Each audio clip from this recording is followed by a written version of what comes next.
All right, so now, last video I showed y'all how to mix down your beat stems, get them level, get them sounding good. And on this video, I'm gonna show you what I put on my actual mix bus, master bus, 2 bus, whatever you wanna call it. This pretty much, this goes for if I got a vocal in here or not, or if I'm just sending a beat out or uploading it to YouTube and I want it right. Same process, tweaks might be different if I have other elements like a lead vocal in there or whatever's going on. Play the beat again so y'all can get familiar with it. This is how we got it sounding with some leveling and, you know, a handful of plugins, nothing crazy.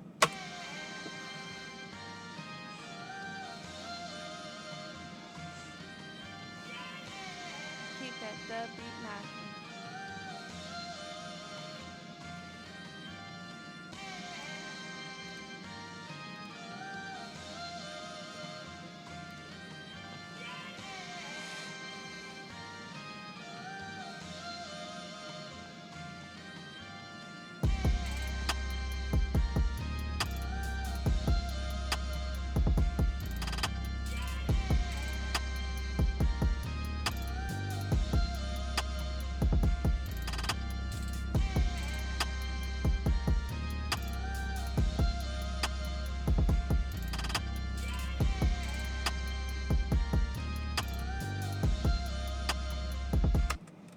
So listening back, I am going to turn this bass up a little more and I'm going to duck it.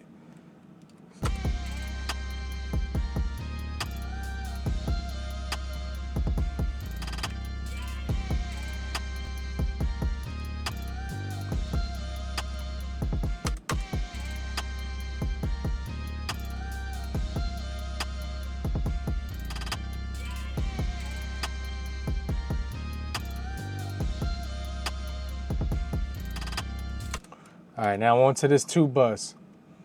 So what I like to do is I like to cycle where there's the most going on in the beat. Because once you got where there's the most going on in the beat sounding good, everything else falls into place. And this is where all your headroom is going to be eaten up at. So we got to get this right. You know what? I don't really condone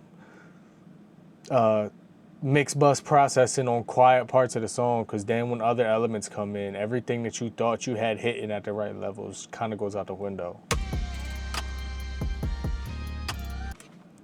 So I go back and forth on what if I use mix bus compression. Recently I got this IDX free around Black Friday or whatever it was.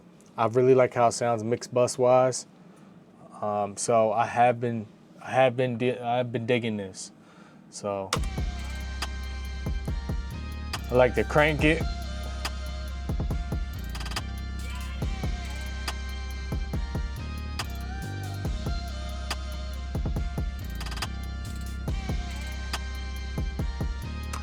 And then I just adjust the speed, and then I listen to the attack of my kick and my snare, see if I got enough weight to them, and if I want more immediate transient punch, depending on what I'm going for, I'll adjust that, and then I'll dial this back.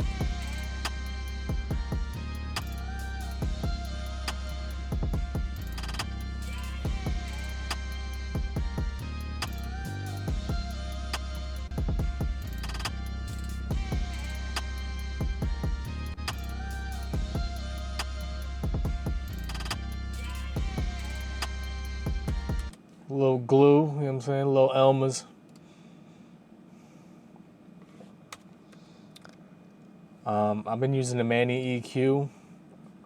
I was using the UAD Hitsville EQ because I have the subscription through them. But like I said in my last video, now that I like got this like search plugin feature like Pro Tools as I had, I just go for what I know and what I like. I don't really experiment a whole lot, and hopefully by the end of the year I'm done with all these subscriptions and I'm only going to use what I own. I got enough plugins that I actually own to be paying yearly for stuff. To me, it doesn't make sense. All of the stuff really does the same stuff, to be honest with you.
If you see me EQing, more likely than not, I'm pulling frequencies out.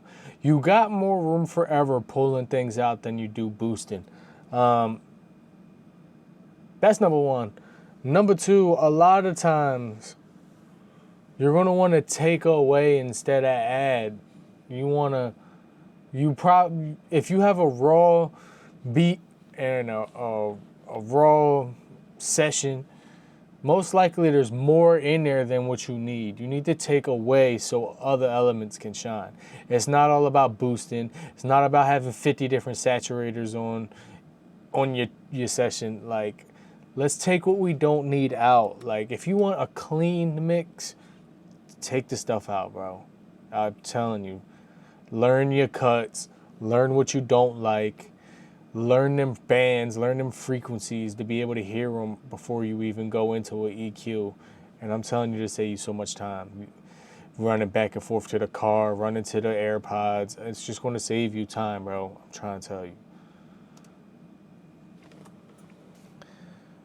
Next, I like to clip my mix bus in 2 stages. So I like to do standard clip first, and we're literally just going to shave peaks before it even starts to alter the sound of the beat.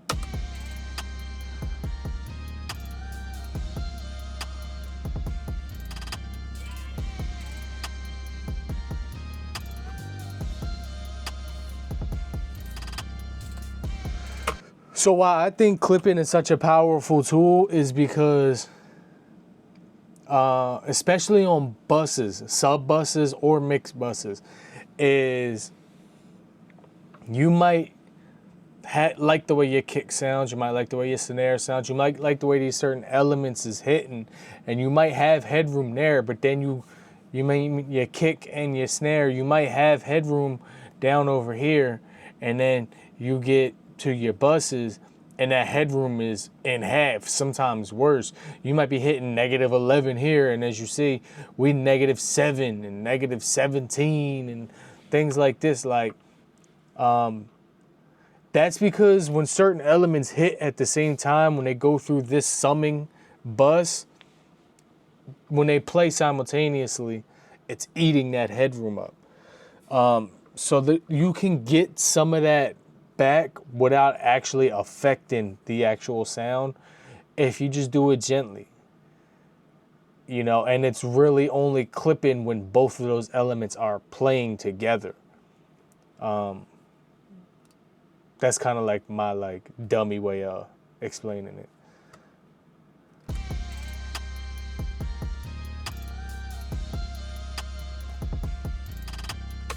I'm actually going to go into my drum bus too. I should have did a lot of this in the mixing tutorial, but I thought it sounded good. You can go right into the default here. I like this punchy limiting too. So I'm hitting like -7. Let me get -10.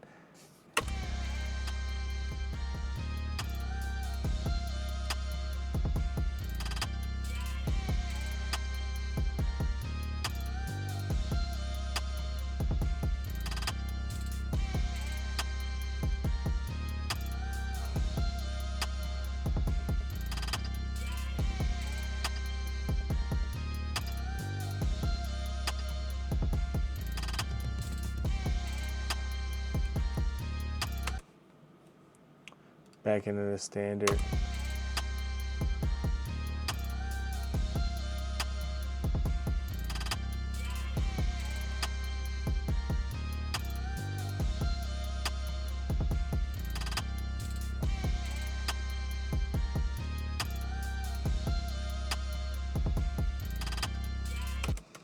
And what I did with the Pro L2, I like to do a lot on my drum bus. I actually got this from Help Me Devon.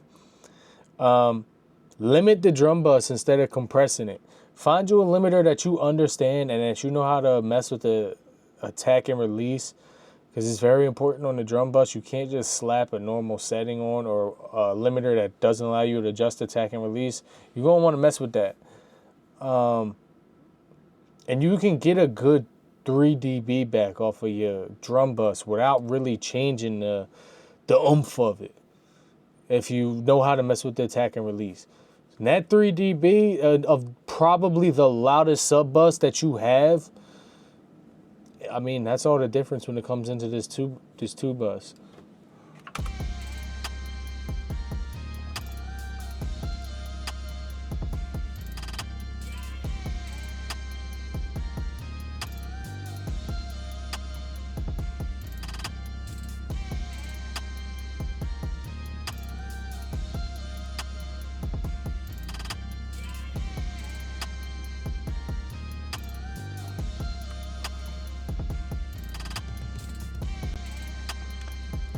Now I like to go from standard clip straight into gold clip.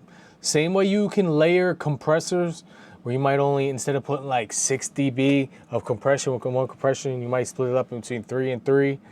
I like to do the same thing with clippers. And this clipper, this is a colorful clipper compared to the SIR. So sometimes I get a little bit of tone out of this. Sometimes I don't. It all depends. So in my gain staging process, my goal right here is to hit this output LUFS at -14 right here before I move on to my next step. I'm gonna drive into this.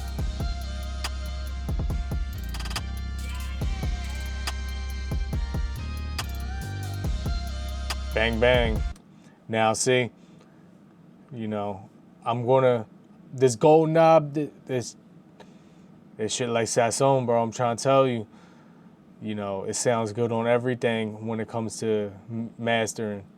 So I like to set my ceiling at -6 because the next plugin I'm going into, that's the indicator it likes to hit, is -6. So I like to set this one up for -6. And I like this, my output LUFS to be -14 at -6. So you'll see where I'm going. Let's add some gold.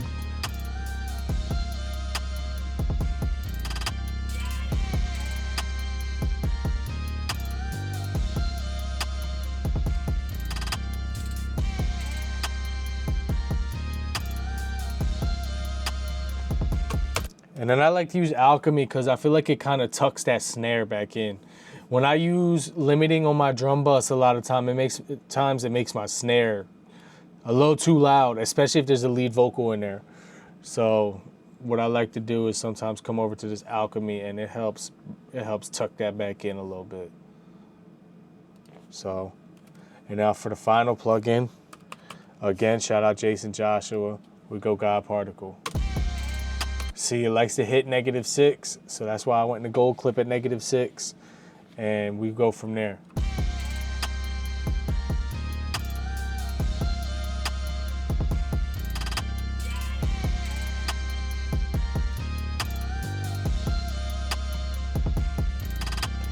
My snare is still making this go crazy, so, and like I said, I don't usually mix in headphones. So I'm gonna trust my meters here, and I'm gonna pull this snare down.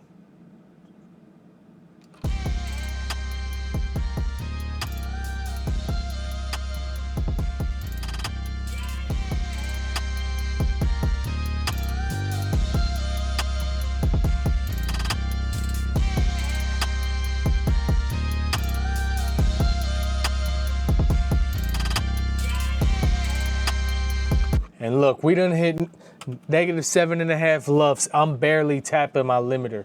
You hear how punchy them drums are. You hear the impact, all because we control certain elements on the way in. And look how loud we got this mix with barely any plugins. Like, our heaviest processing, this is my beat tag little template, so we're going this don't really count. But our heaviest processing, we got 4 plugins on the 808. Nothing else has a whole lot going on, you know. And we done got -7.5 LUFS. Like nothing. Impact, nothing squashed, everything's loud. You got some depth, you got some separation. You just gotta learn, you gotta get that control down. Especially on your loud elements like your kicking and snare, control them. I love clipping. FL people been on clipping before they even knew. The fruity limiter is a clipper. Like, that's what orange clip is.